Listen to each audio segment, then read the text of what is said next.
Rema hari ini 2 Korintus 3 ayat 16. Tetapi apabila hati seorang berbalik kepada Tuhan, maka selubung itu diambil daripadanya.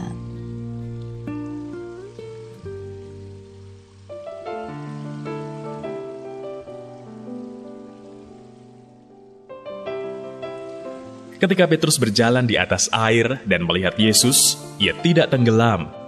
Namun saat matanya melihat situasi dan kondisi di sekitarnya, yaitu angin sakal dan ombak, hatinya diliputi kekhawatiran dan kebimbangan. Akibatnya, ia jatuh dan tenggelam. Begitu juga dengan perempuan-perempuan yang datang ke kubur Yesus. Ketakutan dan trauma atas kematian Yesus membuat mereka lupa akan janji kebangkitannya.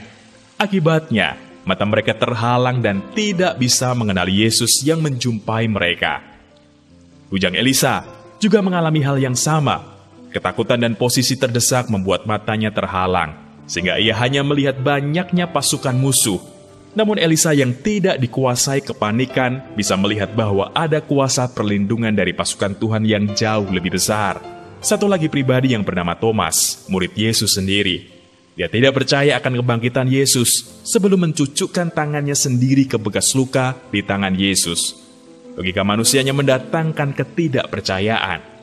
Ya, ada begitu banyak alasan yang bisa membuat mata kita terhalang sehingga sukar untuk melihat bahwa janji Tuhan sudah diberikan atas kita. Bahwa tanah perjanjian bukan lagi akan diserahkan, tetapi sudah diserahkan kepada kita. Percayalah bahwa firman yang keluar dari mulut Allah tidak mungkin gagal dan tidak akan pernah kembali dengan sia-sia. Yesaya pasal 55 ayat yang ke-11.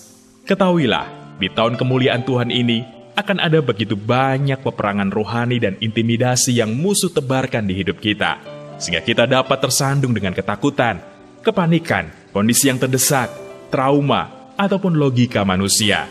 Semua itu pun dapat menghalangi kita untuk bangkit dan menjalankan mandat untuk membebaskan bangsa kita dari kegelapan. Namun, berserulah kepada Tuhan dan mintalah kekuatan darinya, supaya kita bisa menghancurkan semua penghalang itu dan mata rohani kita akan bisa dengan jelas melihat bahwa apa yang Tuhan janjikan itu benar-benar sudah diberikan kepada kita. Setelah itu, Tuhan membawa kita menuju pengenapan janjinya, tepat pada waktunya. Haleluya!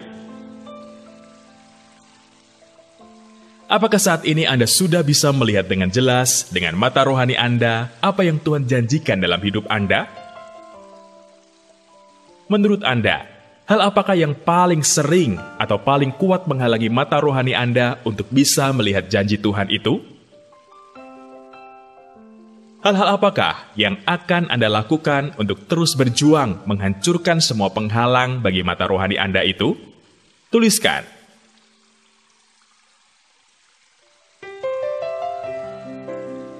Tuhan Yesus, terima kasih atas semua janji yang sudah Engkau berikan atas kami. Kami tahu dan percaya bahwa semua itu sudah menjadi milik kami. Berikan kami kekuatan ya Tuhan, supaya kami mampu melihat dengan jelas semua janji itu, sehingga kami bisa masuk dan benar-benar mengalami pengenapan janji itu terjadi dalam hidup kami. Di dalam nama Tuhan Yesus, kami berdoa. Amin. Kenali sesuatu yang menghalangi mata rohani kita untuk dapat melihat janji Tuhan yang luar biasa atas hidup kita.